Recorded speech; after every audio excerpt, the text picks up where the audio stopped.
My name's Noah, I'm 21, and up until Thanksgiving dinner last year, I thought I just got the short end of the stick in life. You know the type: student loans piling up like a game of Jenga, part-time job at the campus coffee shop, duct tape sneakers, microwave noodles 5 days a week. I wasn't bitter, not really. I figured life was just tough and my parents did what they could. I never expected anything handed to me.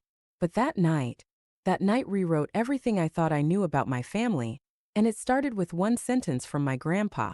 Thanksgiving has always been a bit of a circus in our family. My mom's side is loud, dramatic, and allergic to minding their own business.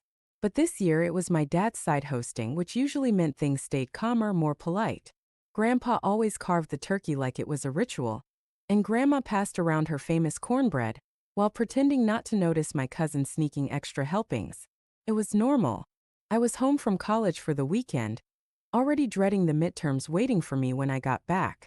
I remember sitting next to my little cousin Mason, who was too distracted by his mashed potatoes to talk much. My parents were across the table, chatting with my uncle and aunt like everything was fine, like they hadn't ignored most of my texts that semester. We were halfway through dinner when Grandpa raised his glass in a toast, something he only did when he was in a particularly sentimental mood. To family, he said, voice shaky but warm. And to seeing our kids grow into something we can be proud of. People murmured their agreements, clinked glasses. Then he looked right at me and said it. And Noah, glad to see you're putting the college fund to good use. Everything around me paused. Forks froze midair. My heart thudded once, then again faster. I blinked. What fund? That's when I saw it. My dad choked on his drink, spluttering into his napkin. My mom's face drained of color so fast it was like someone pulled the plug. My aunt's eyes darted toward them, and even Mason stopped chewing. Grandpa frowned. The college fund we set up when you were born. You didn't know? And then, like a nail driven into the silence, Mason, sweet, oblivious little Mason, looked up at me and whispered, wait, you didn't know? I didn't say anything. I couldn't.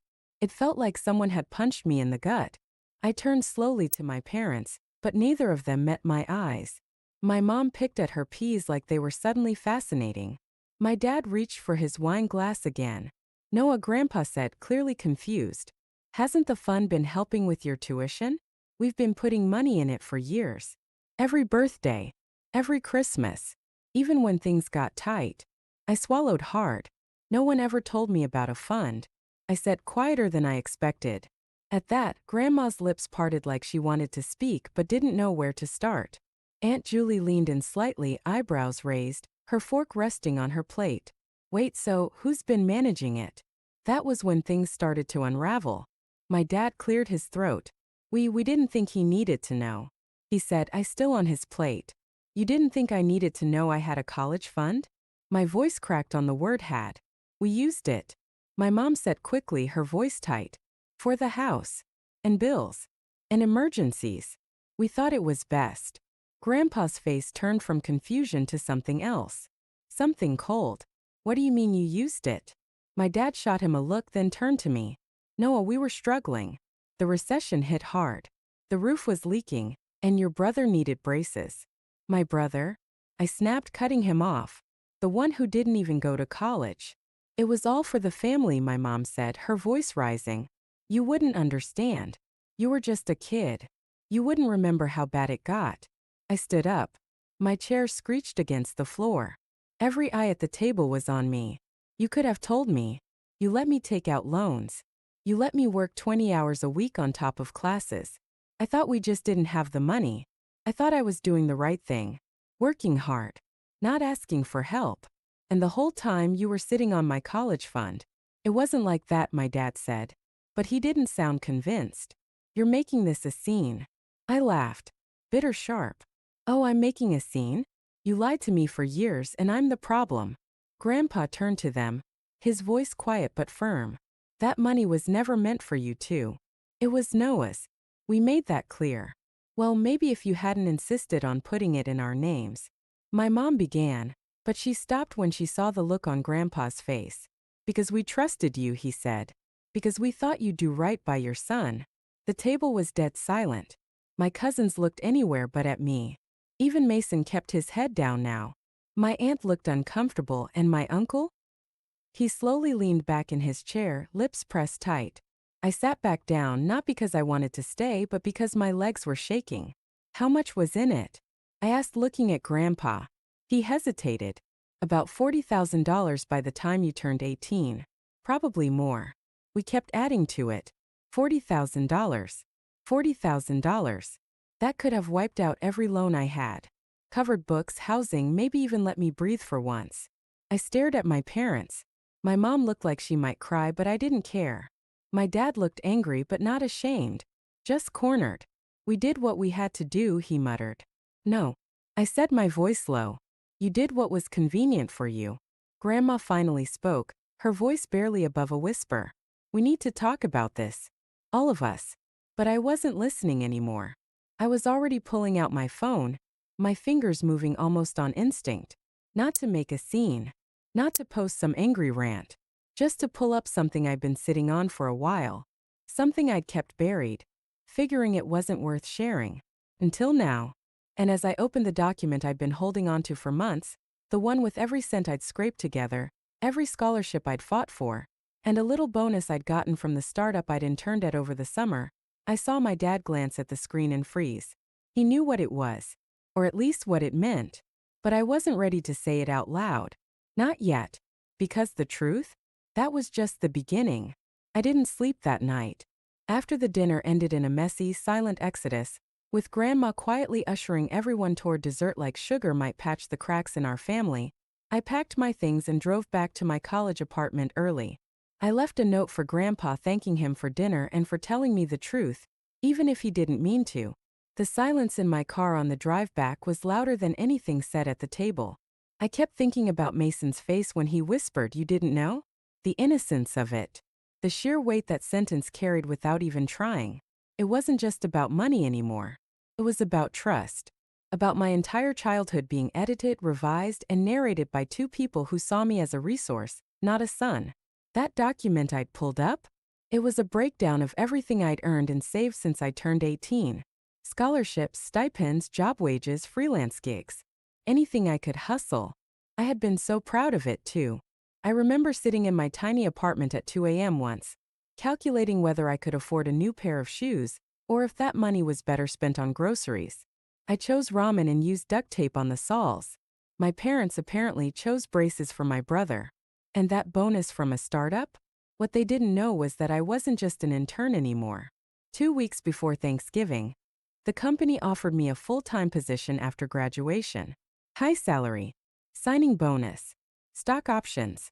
They told me they were grooming me for leadership within 2 years if I kept up my pace. I'd been waiting to tell my parents when I got home, waiting for a moment when I thought they'd be proud. Now I wasn't sure I wanted them to know at all. The next few days were quiet. Too quiet. I didn't hear from my parents. Not a call. Not a text. Grandma messaged me once, just a simple "thinking of you. Love you." I stared at it for a while before typing, "Thanks. I'm okay," and then deleting it. I didn't respond. I didn't know how. But then the messages started coming. First from my mom. "Mom, Noah, we should talk. Can we please meet before you go back?" Then my dad. "Dad, you're being immature. This is more complicated than you think. Call me." Then oddly from my uncle. "Uncle Dan, hey. Just want you to know I had no idea about the fun stuff. That's messed up. I'm here if you want to talk." I didn't reply to any of them. Not yet. Instead, I did something that made my hands shake. I contacted the bank listed on the trust fund documentation Grandpa had mentioned. It took a bit of digging, a few forwarded emails from Grandma once she realized how serious I was, and a polite but firm phone call with a confused advisor who couldn't understand how the beneficiary of a fund didn't know it existed. When they confirmed that the fund had been drained over the course of 7 years, and that every withdrawal had been authorized by my parents, I felt sick. There it was. Paper trail. Hard numbers. Names. They didn't even try to hide it. I asked if there was anything I could do. The advisor paused before saying, "You'll want to speak to a lawyer. This might fall under misappropriation, especially if the was designated specifically for your education." So I did. I made an appointment with a campus legal aid rep. Brought them everything. The fund documentation. The bank statements. My own financial history. Even printed out emails from Grandpa over the years mentioning adding something extra for your future that I'd always brushed off as vague birthday stuff. The rep looked at me for a long time and said, "Noah, they might have committed a felony." I didn't want to believe it. Still didn't. These were my parents. They tucked me in. They taught me to ride a bike. They bought me a Lego set after my tonsil surgery. And now they were people I might have to take to court. That weekend I went radio silent. Didn't answer calls. Didn't post online. I needed space. Needed time to think. But the silence only made them louder. On Sunday night there was a knock at my apartment door. I opened it to find my dad standing there. He looked tired. Like he hadn't slept either. "Can I come in?" I didn't move. "I just want to talk." Still I said nothing. Then he sighed. "Fine. I'll talk. You listen." He stood awkwardly in the hallway, hands in his coat pockets. "We didn't mean for it to go this far. We just thought we'd pay it back. You were young. You wouldn't notice. Then we fell behind. And things got away from us." I stared at him. "You could have told me." "I know," he said. "But your mother thought you'd resent us. She wanted to wait until we could replenish it." "You had 18 years," I said. He flinched. Then he said something that shifted everything. "We didn't just use it on ourselves, Noah. We used it on your brother too. His school. His surgery. He's struggling, you know. He's always needed more help than you. You've always managed. We thought you could handle it." I felt the anger rise again. So because I was the low-maintenance kid I got less? He didn't answer. Just looked down at his shoes. Then I asked, "What would you have done if Grandpa hadn't said anything?" "Kept lying. Let me drown in debt." He looked up and for a moment I swear I saw regret. Real painful regret. I don't know. There it was. The most honest thing he'd said to me in years. I nodded slowly, then stepped back and closed the door. No yelling. No drama. Just quiet. But something in me snapped into place after that. I wasn't just going to move on. I couldn't. They made a choice. Now it was my turn. I didn't sleep that night either. After I closed the door in his face, I leaned against it for a long time, listening to his footsteps retreat down the hallway. I expected to feel some kind of satisfaction, some weight lifted off my chest. But I didn't. My stomach churned. Not with doubt. No, I was sure of what they did. But with grief. The kind that crawls in when you finally see your parents not as guardians, but as deeply flawed people who chose themselves over you. The next morning I got a text from my mom. Just 4 words. "We're so sorry." I didn't reply. I went to class. Pretended to take notes. Pretended to listen. But my mind kept playing the same loop. My dad's voice saying, "You've always managed." Like my independence was a punishment. Like doing okay meant I didn't deserve help. That night, I sat down with my laptop and started drafting something. Not an email. Not a letter. A formal legal request. The campus legal advisor had already walked me through the steps. If the trust fund was set up in my name and intended specifically for my education, my parents could be liable for misappropriation, especially if they used the money for non-educational purposes. The lawyer had used the word restitution a few times. I hadn't asked what the consequences might be yet. I wasn't ready to hear it, but I was ready to start the process. So I did. I filed the request through the proper channel and CC'd the bank's trust department and my advisor. I didn't even tell Grandpa yet. I wasn't sure how he'd take it. He still believed in family. I wasn't sure I did anymore. 2 days later I got a call. Blocked number. I usually don't answer those, but something told me I should. It was my mom. "Noah," she said, breathless like she'd been crying. "Please don't do this. We'll pay it back. We'll figure it out. You don't have to ruin everything." Her voice cracked on the word ruin. I didn't say anything at first. Then I asked, "How much did you take?" She hesitated. We didn't keep track. It was over the years. "The bank did," I said flatly. Silence. Then, "We didn't think it would matter this much. You got scholarships. You're doing fine." That word again. Fine. I wanted to scream, but I didn't. I stayed calm. "I've been eating canned soup for 3 years, Mom. I've walked 2 miles in the rain because I couldn't afford a bus pass. You left me to figure it out while pretending nothing existed. And you want me to be grateful I managed?" "We were trying to help the family," she whispered. No, you were trying to survive. And you chose who mattered more. Click. I hung up. I didn't even realize my hands were shaking until I saw the cursor blinking on my screen again. Over the next week, word spread. I don't know how, but someone told Grandpa. Maybe it was my aunt.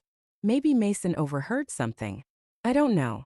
But that Sunday I got a call from him. Noah, he said, voice low and steady. Can we meet for coffee? Just you and me. I agreed. We met at this quiet diner near my school. He was already sitting at a booth when I arrived, stirring a cup of black coffee like it held all the answers. He looked up at me and didn't smile. I'm sorry, he said. You didn't do anything, I replied. No, he said. But I trusted people who did. And I should have checked. I should have made sure. I sat down slowly. I looked into the trust, he continued. It's gone. Every cent. And I've already spoken to the bank. They're cooperating. If you want to pursue charges, well, you have every right. I didn't say anything. I also found out something else, he added. When your dad asked me to set the fund in his and your mother's name, he said it was for convenience, that it would be safer that way, easier to manage. I believed him. He looked at me, eyes full of something I hadn't seen in years, shame. I should have known better. We sat in silence for a moment. Then I said, they kept it a secret for over a decade. And the only reason I found out was because you said something without knowing. He nodded. Then he reached into his coat pocket and pulled out an envelope, placed it on the table between us. I can't undo what they did, but this is yours. I stared at the envelope, didn't touch it. He sighed. It's not enough to cover everything, but it's a start. And I want you to know I'm changing my will. Everything I leave behind will go into a separate trust. Only for you and your future. No one else touches it. Not again. I looked at him, really looked at him. I believed him. I think that's what hurt most. That he believed in me and they didn't. When I finally opened the envelope that night, it was a cashier's check for $10,000. I should have felt relief. But all I felt was anger. $10,000 meant something. It meant someone believed I was worth it. My own parents never did. The next day, I filed a formal complaint with the Family Trust's legal department. And then I started planning something I never thought I'd have the nerve to do. Because winter break was coming, and we always hosted Christmas at our house. Christmas came fast. Too fast. It was the first time I truly dreaded going home. Not in that joking, ugh, can't wait for Aunt Denise's casserole kind of way, but in the deep bone-heavy sense of walking into enemy territory. I didn't even pack much. Just a single overnight bag. No gifts. No cards. Nothing wrapped in cheerful paper or tied with a bow. I wasn't in the mood for pretending. I had already told Grandpa I'd be coming. He didn't try to talk me out of it. Just said, you sure you're ready? I was. Not because I had forgiven anything, but because some things needed to be said face to face. The air was sharp and cold when I pulled into the driveway. Snow still clung to the edges of the lawn, and the house looked exactly the same. Warm, glowing, festive. If you didn't know better, you'd think it was the perfect family home. But I did know better.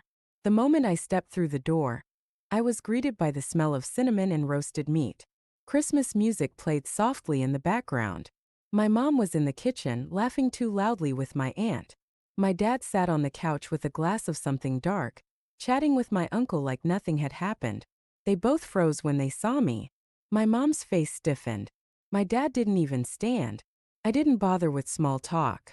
Just nodded, took off my coat, and walked straight to the dining room where the rest of the family was gathered. Grandpa was already there. He gave me a small nod. Beside him was Grandma, who hadn't looked me in the eyes since Thanksgiving. My brother sat at the far end of the table, still glued to his phone. He didn't acknowledge me at all. Dinner was served. It was tense.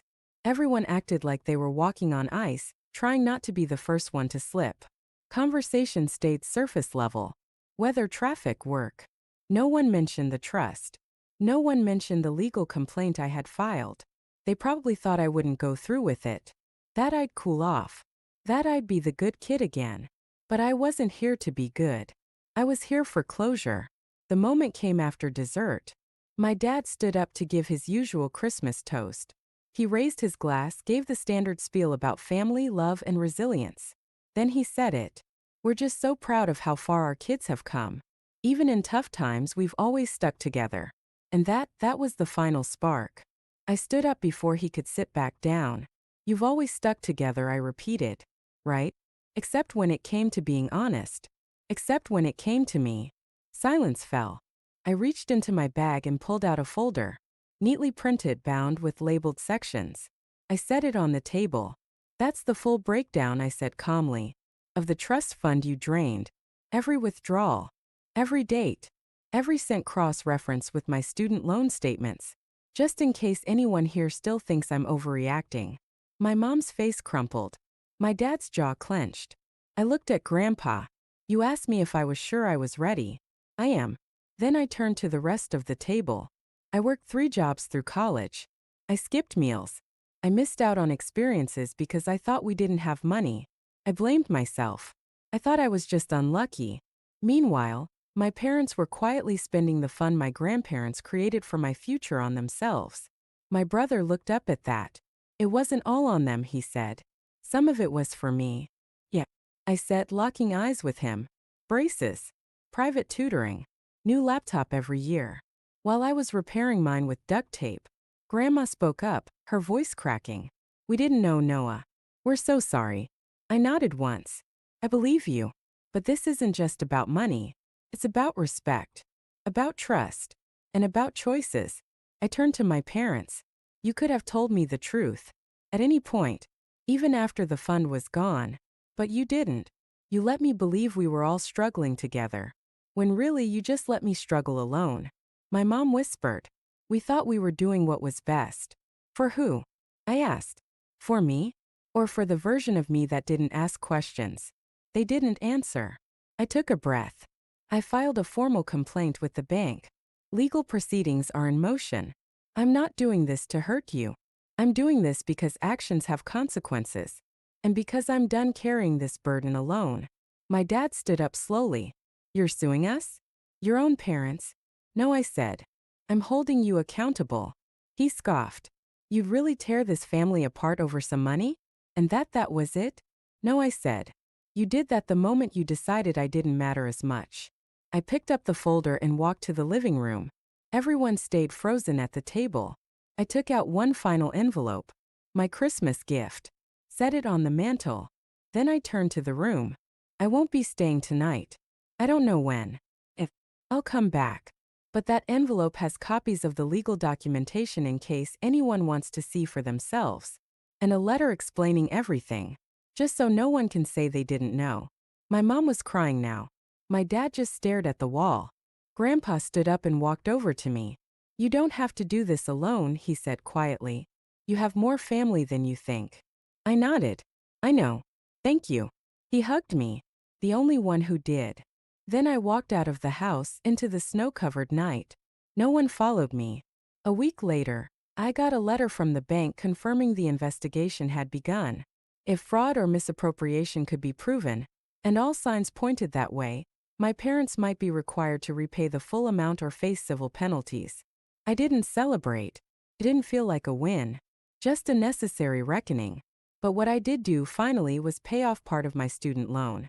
With the check Grandpa had given me, I transferred the rest to a new account under my name only. I graduated the following spring with honors. Got my first paycheck from the startup 2 months later. Moved into a new apartment. Bought myself a decent pair of shoes. No duct tape. As for my parents, I don't know. We haven't spoken since Christmas. But sometimes I catch myself thinking about that night.